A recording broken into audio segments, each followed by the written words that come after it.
Hi beautiful soulmates, you're welcome back to yet another interesting tutorial. Today I'm going to be showing you how I created this beautiful puffy tote bag using an African print fabric. You can actually make use of any fabric of your choice. So in order to recreate this, you actually want to watch this video to the end. Alright, so without talking too much, let's get started.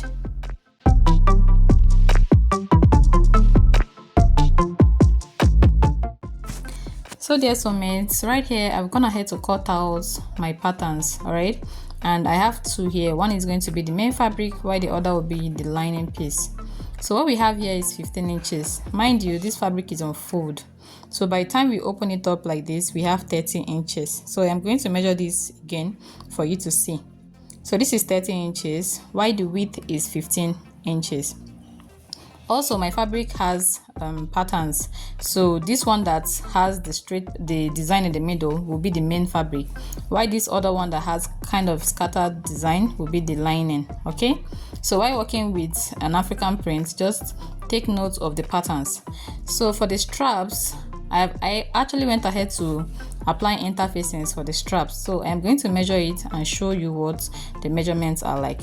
So for the width of this strap, this is 5 inches, while the length is 20 inches, and we actually have two of this. All right, so don't forget to also iron interfacing on your straps.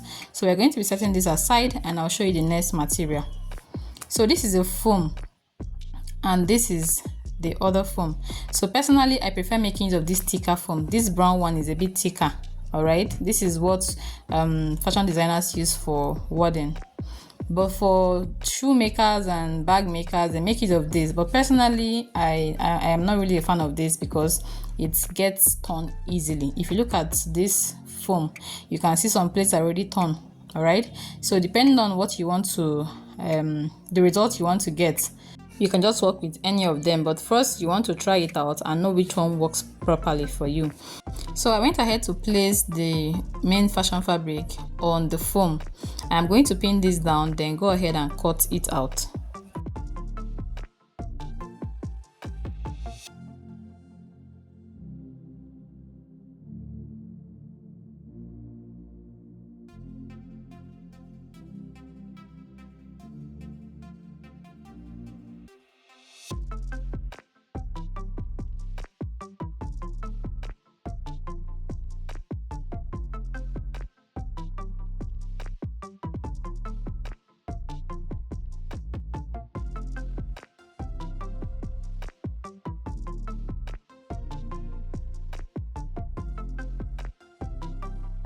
So when you're done pinning, this is what it should look like. Then you take it to the sewing machine and stitch all the edges.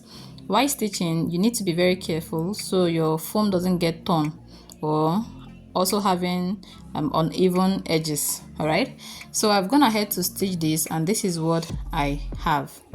So I am going to flip this over like so. Then I am going to be stitching this area and this part as well. So let me go and do that. Then for the lining piece, this is what we have for the lining piece. All right, so we are also going to be stitching this lining piece, but for this lining piece, this is what we are going to be doing here. We are going to be measuring to get the midpoint, and what we have here is 15 inches, so the midpoint is 7.5. So on both sides, you want to take out 2 to 3 inches depending on how wide you want it to be, but me, I did 4 inches. That is 2 inches here and 2 inches on the left. So we're going to be stitching from one end to the 2 inches, then from the other 2 inches to the other end. Then for here, you're going to be stitching all the way down. All right, so this is exactly what we are going to be doing, and I'm going to come back and show you what it looks like.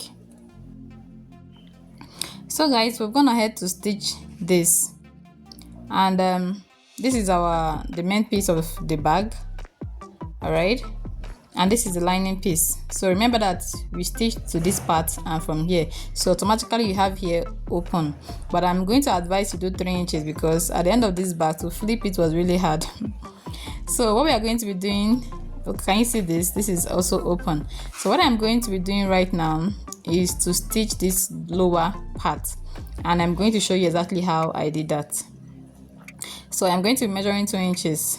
From here, I'm going to measure 2 inches. All right, then I'm going to go up by 2 inches just to create a little box.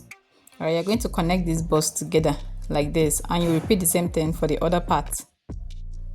So we're going to repeat the same thing here. You're going to be marking your 2 inches, and you can decide to make 1.5. You can decide to mark 1.5. 2 inches is not the standard, right? So 1.5 or 2 inches. So after you're done marking, you want to go ahead and cut this. If you don't want to cut it, you can just fold it and go ahead and stitch it. But I'm going to show you how I did it. Now I am cutting this out because I don't want this to be very bulky. All right, so cutting out is actually a thing. So after you're done cutting this out, you want to repeat the same thing for the lining.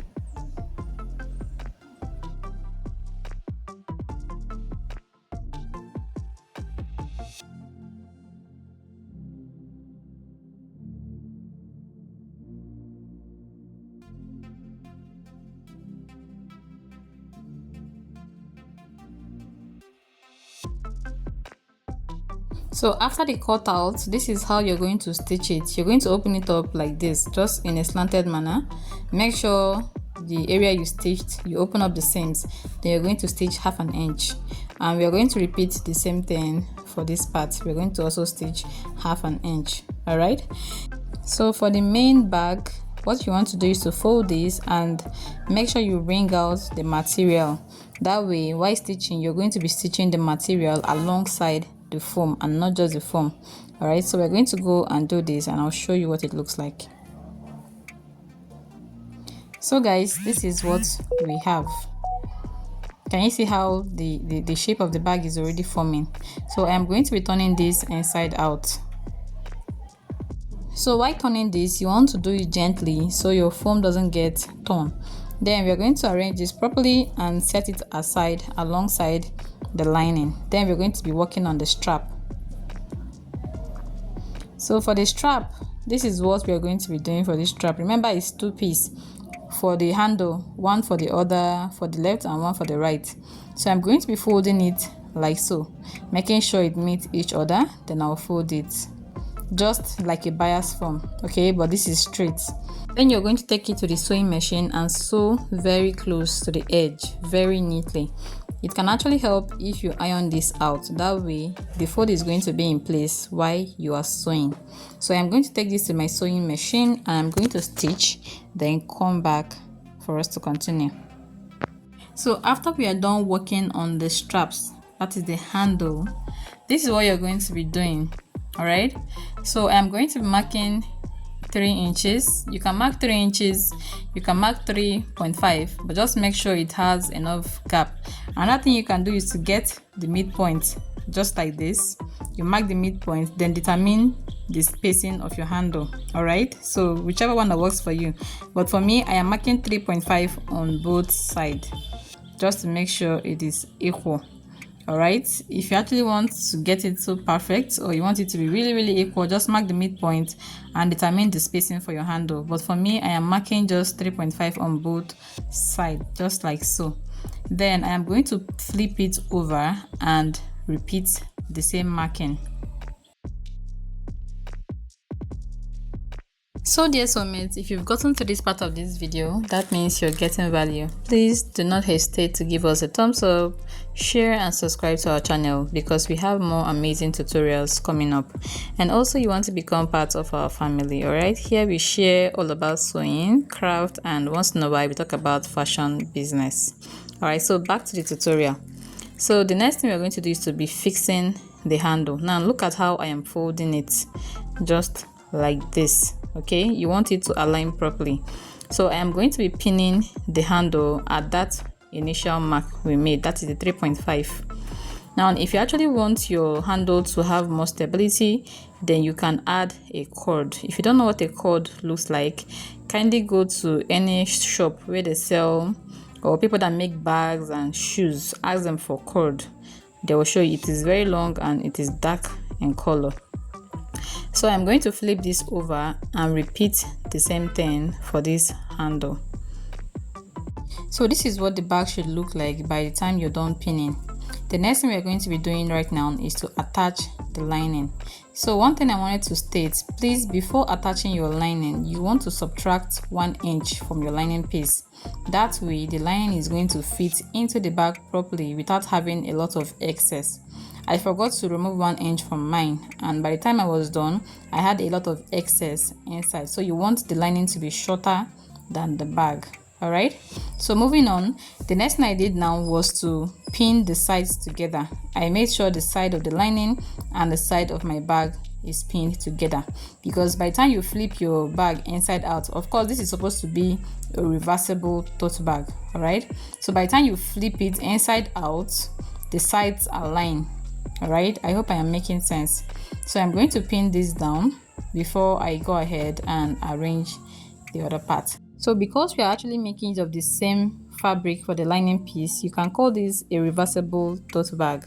But if you actually want yours to be, if you actually want to use yours in and out, then that means you can actually make use of another print for your lining. All right, so that way by the time you flip it, you have a different material. So I'm going to take this to the sewing machine and stitch 1/2 inch all the way through. So this is the bag after we are done stitching. Now before I proceed, I want to mention something. If you're making this a reversible bag, that is if you're using a different fabric for the lining piece, you want to flip your bag in and out, then please do not subtract 1 inch from your lining piece. Alright, that way by the time you flip it, you still have a very clean length for your bag. It won't be tacky. Alright, so from that area we left open, we are going to be turning this inside out. Now remember, I left 4 inches for the opening, and by the time I started turning it, I found out it was really difficult to turn inside out. So please, while doing yours, you can actually leave 6 inches. That is 3 inches on both sides. But God helped me, I turned this successfully, and this is what our bag looks like by the time we are done turning. So this is what we had. And this is already coming out beautiful than I expected. So for this area that was open, you're going to flip it inside like this, then go ahead and stitch on it. All right, mommy. So we're gonna head to stitch this down. Then I am going to be folding this inside, and I went ahead to arrange the lining properly inside. Then the next thing you want to do is to fold like so. Can you see the way I'm arranging this tip? You're going to take it to the sewing machine and stitch just 1/2 inch from here. Make sure your handles are standing straight. Then you're going to stitch all the way around. So I'm going to do this and I'll show you the final look of this bag. So beautiful soulmates, this is what our bag looks like at the end of our sewing process. And trust me, this bag is so beautiful. You can actually use it for your market runs, for your picnics, or small hangout with friends. We actually went ahead to put some stuffs inside our bag. Trust me, I am loving this bag. So guys, we've come to the end of this video. Please don't forget to like, share, and subscribe to our channel. Also, if you have any question, kindly drop it in the comment section. We are going to be there to answer all your questions. Thank you for watching, and see you in the next video. Bye.